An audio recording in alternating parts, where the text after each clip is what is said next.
I always thought the loudest part of a funeral would be the weeping, but that day it was the sound of arguing over teacups and jewelry that rang louder than any sorrow. My name is Emily Lawson, and the day we buried my grandmother was the day I stopped being invisible, even if nobody realized it yet. While everyone else was still crowding around the buffet table, squabbling about who should get Grand's antique china or the cameo brooch she wore every Thanksgiving, I slipped out the side door. No one noticed. That was typical. I sat in my car parked just down the gravel drive from the funeral home. The engine was off, and the windows were fogged from the cold Vermont mist. My fingers trembled as I opened the thick, cream-colored envelope, my name written across it in a familiar, shaky scrawl. Don't let them see you have anything, Emily. People's true nature only shows when they think you've got nothing left to lose. That was the first line of my grandmother's letter. No tearful goodbye. No poetic last words. Just a warning and a key to a $50 million financial empire I never knew she had. Her name was Margaret Ruth Lawson, and she had always been the peculiar old woman in a hand-knit cardigan, sipping tea with exactly 3 sugar cubes in the creaky old house at the edge of Montpelier. But she wasn't just a retired librarian like everyone assumed. She was once one of the sharpest minds in real estate on the East Coast, a powerhouse investor with properties in 3 states. And I, the bookstore clerk everyone pitied, was her sole heir. Not my mother Barbara, who used to complain about how stingy Gran was for giving me books instead of gift cards. Not my stepfather Don, whose latest business pivot had burned through the last of their savings.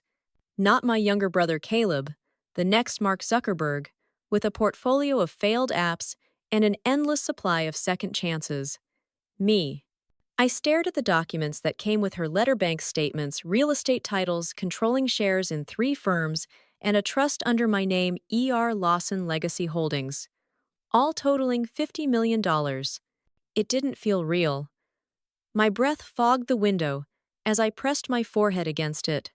Everyone in that building behind me had just finished muttering how Gran left us nothing but dusty memories and dented silverware. I almost laughed, because I now owned the silverware and the building they stood in, but I didn't cry. I didn't scream. I didn't even smile. I just folded the letter, tucked it into my coat pocket, and whispered, "Okay." That was the moment I decided to stay silent, to hide in plain sight. Because my grandmother's final gift wasn't just money, it was clarity. "Let them think you're poor," she wrote. "Only then will you know who values you." So I returned to my life in Southborough, Massachusetts, where I managed a quaint little bookshop called the Paper Lantern. I kept making cappuccinos with the sputtering espresso machine, kept wearing cardigans with tiny holes under the sleeves, kept driving my scratch 2007 Toyota Corolla with the cassette adapter still stuck in the stereo. I didn't tell anyone about the 12 commercial properties I now owned, or that I was the silent partner behind a boutique finance firm in Boston, or that the dusty apartment above the bookstore where I lived had been renovated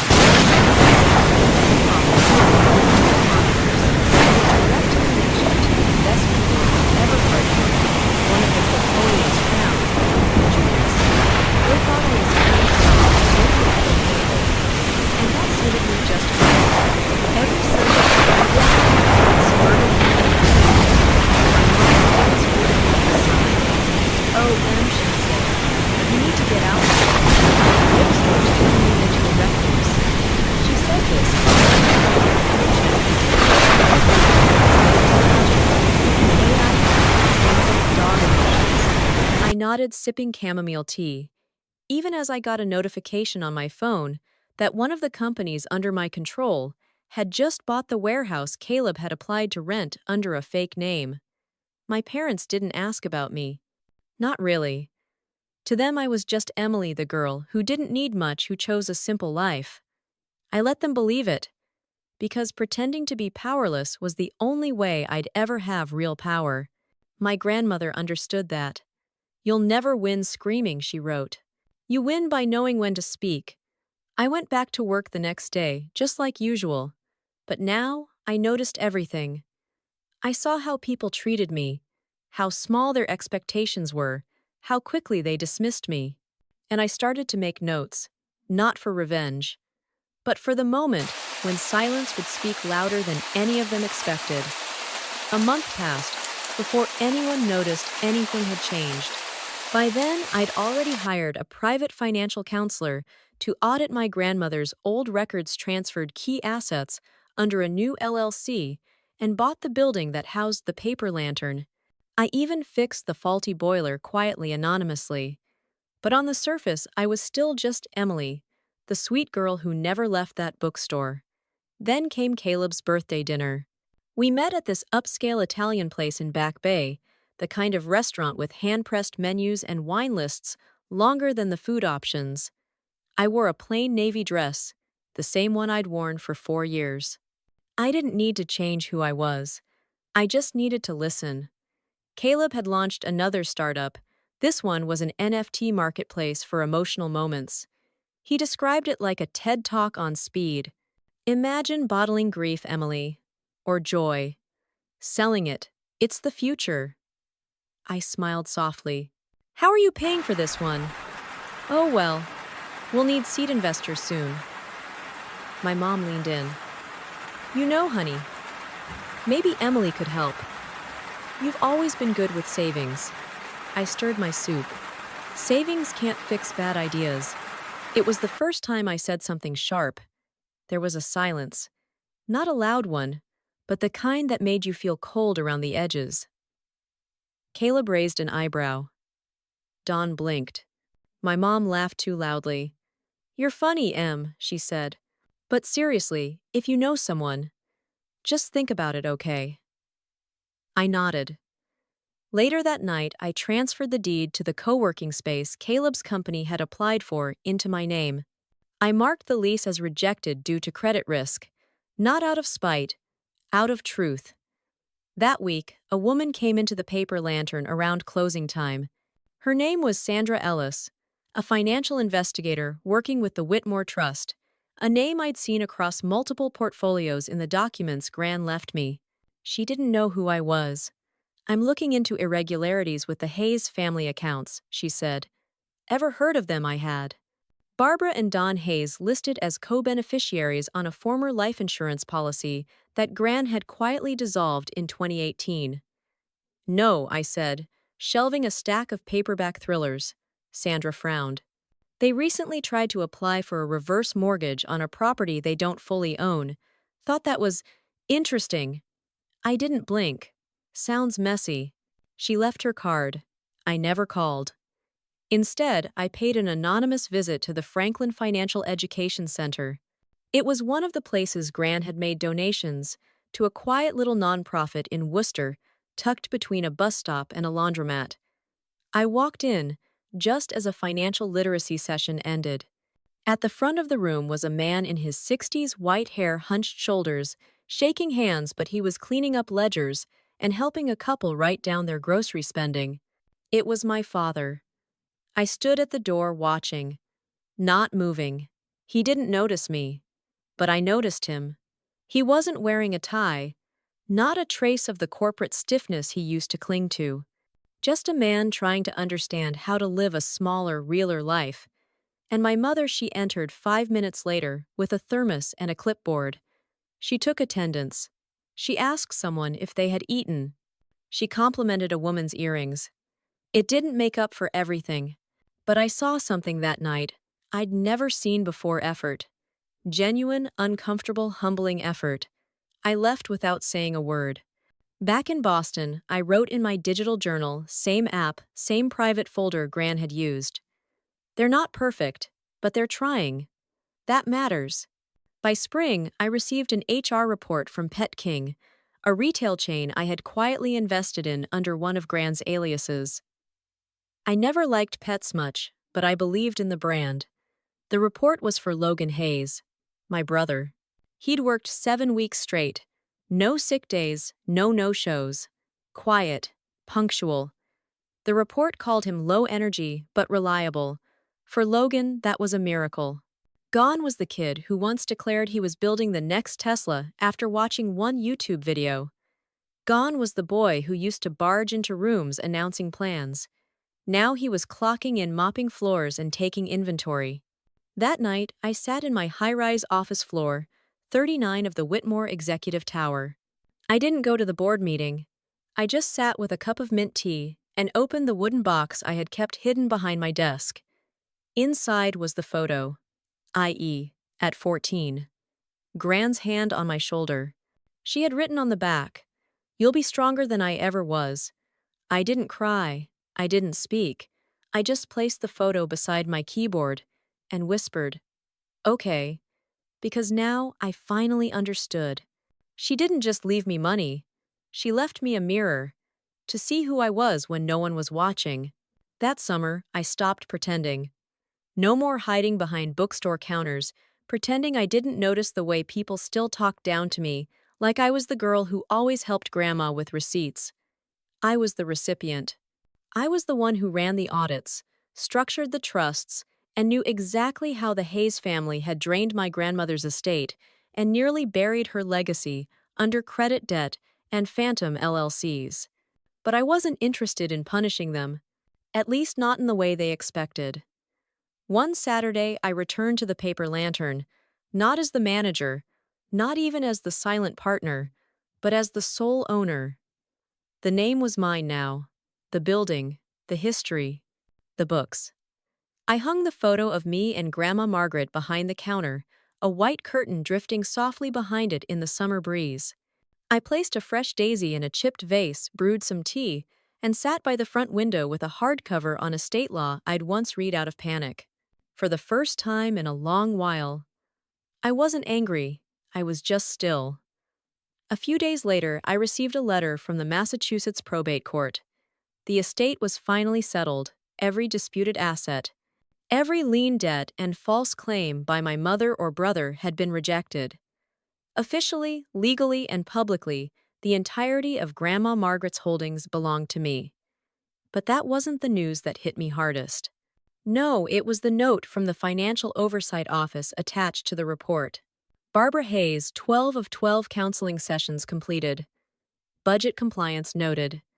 Spending consistently under $420 week. Don Hayes, no missed sessions. Recorded daily expenses. Volunteered to mentor others. I had to read it twice. They weren't just showing up. They were staying. I called Miss Diane Carter, the program director. "Are they really taking it seriously?" I asked cautiously. She laughed gently. "Emily, your mother's the first to arrive every single time. And your father. He's quiet, but kind. Never misses a day." I thanked her. Then I sat back in my chair, a lump rising in my throat. It was easier when I was angry. Simpler. But this, watching them rebuild from nothing, by choice, this was something else. And Logan, he came to visit the bookstore the next week unannounced. I recognized him instantly, but something had changed. No car keys swinging from his fingers. No designer sunglasses. He wore a plain gray t-shirt and khakis with a name badge clipped to his belt. "Hey," he said, stepping inside like he wasn't sure he was allowed to. "Hey, I was in the neighborhood." I almost laughed. Nobody was ever just in the neighborhood of this part of Boston. But I didn't press.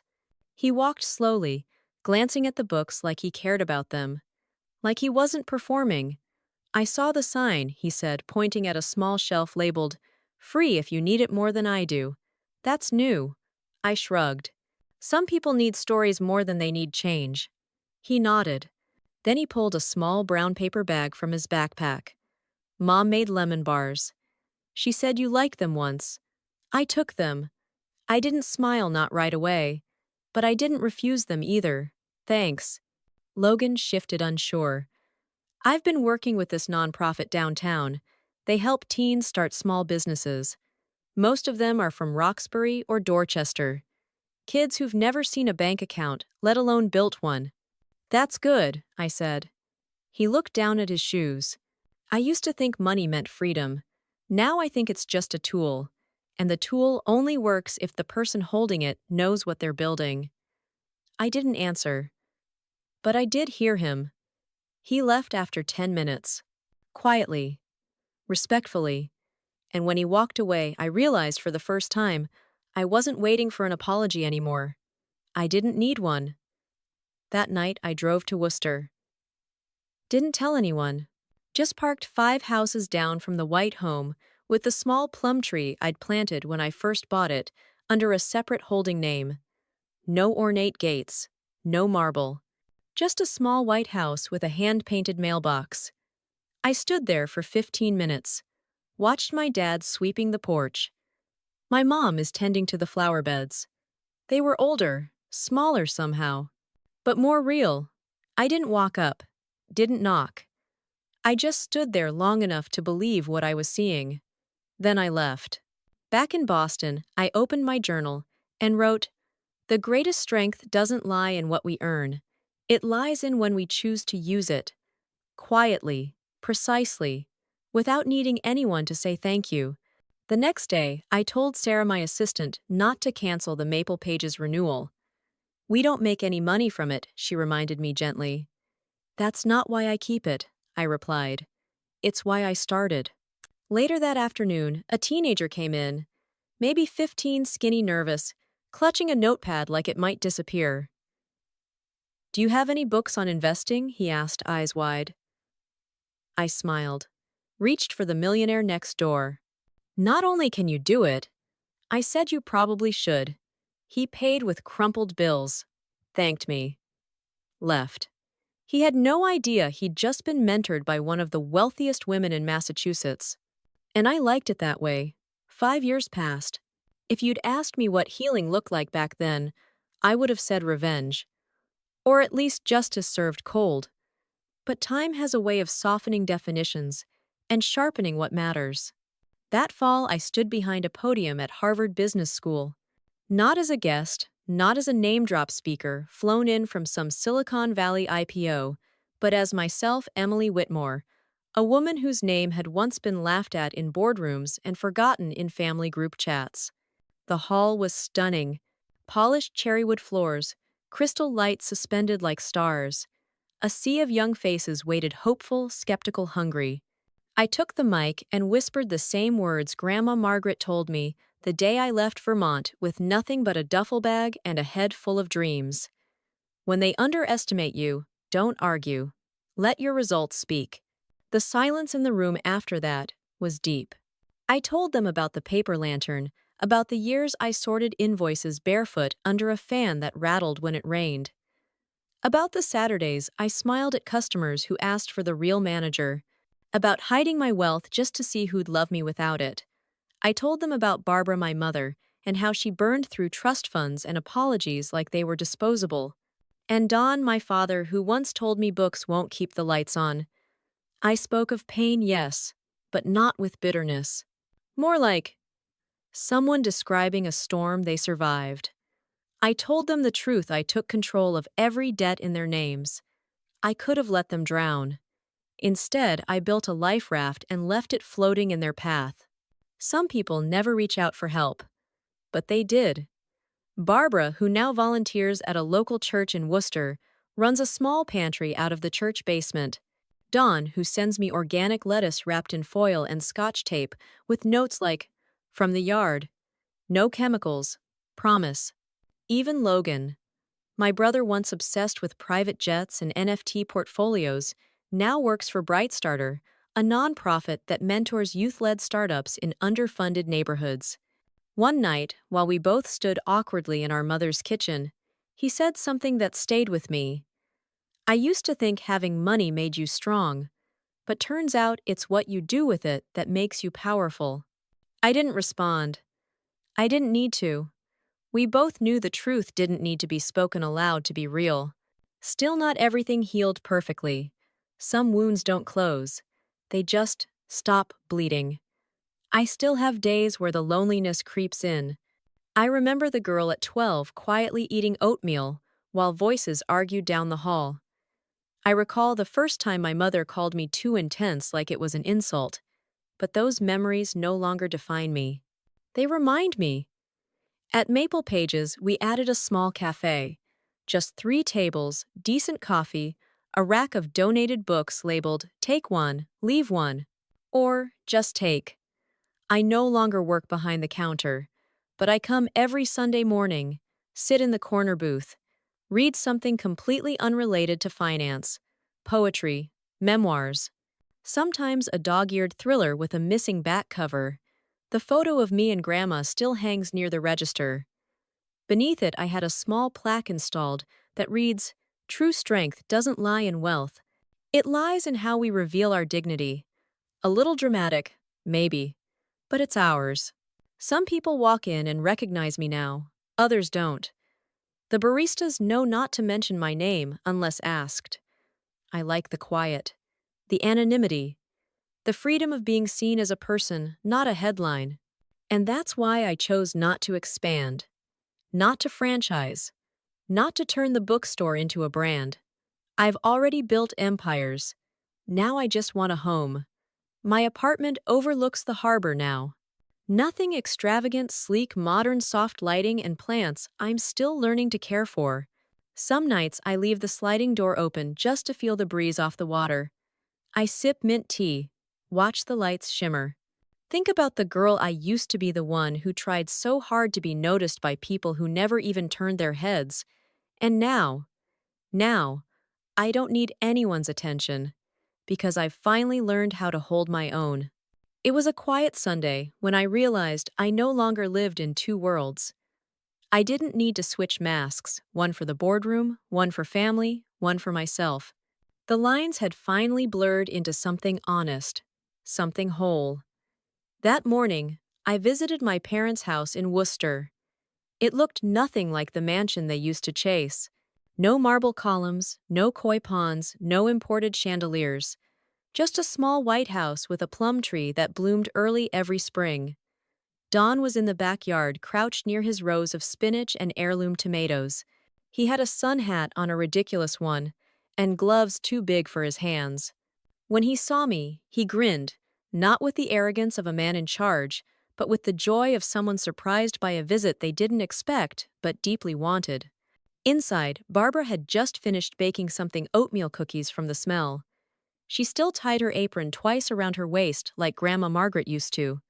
And though her hair had silvered, she moved with a grace I hadn't seen since I was a child. We didn't talk about the past. We didn't need to. At dinner, Logan came over. He brought a girl with him. Her name was Cassidy. She had kind eyes and a laugh that softened every silence. We sat down to a simple meal. No wine glasses or staff to serve it. Just passed bowls and shared napkins and laughter that felt unforced.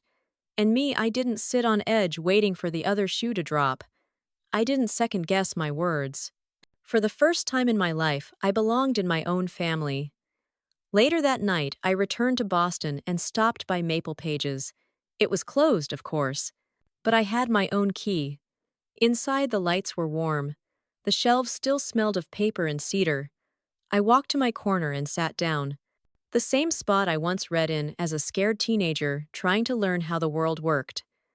I pulled out my journal, still digital, still password-locked, and typed one line: "The greatest form of power is peace." It didn't come from control or status or the number of digits in a bank account. It came from walking away without resentment. That week, I received an invitation to speak at a national finance summit. They wanted a keynote from America's most discreet billionaire. I smiled at the subject line. I said yes, but requested no title next to my name. No credentials, just Emily Witmore. Because that was enough now. A few days later, a teenage boy came into Maple Pages, maybe 14, backpack slung low, nervous fingers. He wandered to the back corner where the "free if you need it more than I do" shelf sat. He picked up a copy of The Millionaire Next Door. I watched from my table. He flipped it over, then hesitated at the register. I stood, walked over, and gently touched the book's cover. "You thinking about money?" I asked. He nodded. "I want to learn. I don't know if someone like me ever makes it." I smiled, not the cold practice smile I used at corporate dinners, but the one I gave kids I believed in. "You already made it." the moment you chose to ask that question. He blinked unsure. I pressed the book into his hands. Keep it. Come back when you're ready for part 2. He left clutching the book like it was a lifeline. I returned to my seat, sipped my tea, and in that moment, I realized something. I wasn't just building businesses or rewriting family legacy. I was building reminders for anyone who ever felt invisible, that they were never really unseen. And me, I no longer needed to whisper my story in the dark. I could say it clearly without shame, without armor. I am Emily Witmore. I was once unwanted, overlooked, and underestimated, but now I own my story, and every page of it matters. Emily Whitmore's story begins in silence, once the forgotten daughter of a crumbling wealthy family, the quiet girl who never fit in, who learned to live in the corners of conversations and the shadows of luxury. But beneath her stillness grew strength, the kind that doesn't scream but builds. That doesn't seek revenge but clarity. She watched her family unravel, her mother Barbara, trading love for image, her father Don, drowning in borrowed pride, her brother Logan, chasing power with empty pockets. And when they abandoned her, laughed at her silence, she walked away with nothing except her will. Years later, Emily returned, not to boast, not to destroy, but to offer a choice. She had become one of Massachusetts' quietest billionaires, the mind behind Witmore Holdings. But instead of vengeance, she offered responsibility. And her family changed, not because they were forced, but because they found a sign. Barbara found peace in simplicity. Dawn found joy in she found wholeness not in flaunting power, but in becoming the version of herself she could be. Through her journey, Emily teaches us that dignity that real justice is measured not in who loses, but in who stands tall without needing to be seen. That sometimes true wealth is the power to forgive and to rebuild, even after the ones you loved left you behind. She reminds us that silence isn't weakness, that when the world doesn't believe in you, it's your belief in yourself that will echo loudest, because strength isn't shouting. It's sitting quietly at a bookstore window, mint tea in hand, and knowing you finally have everything you ever needed in your arms.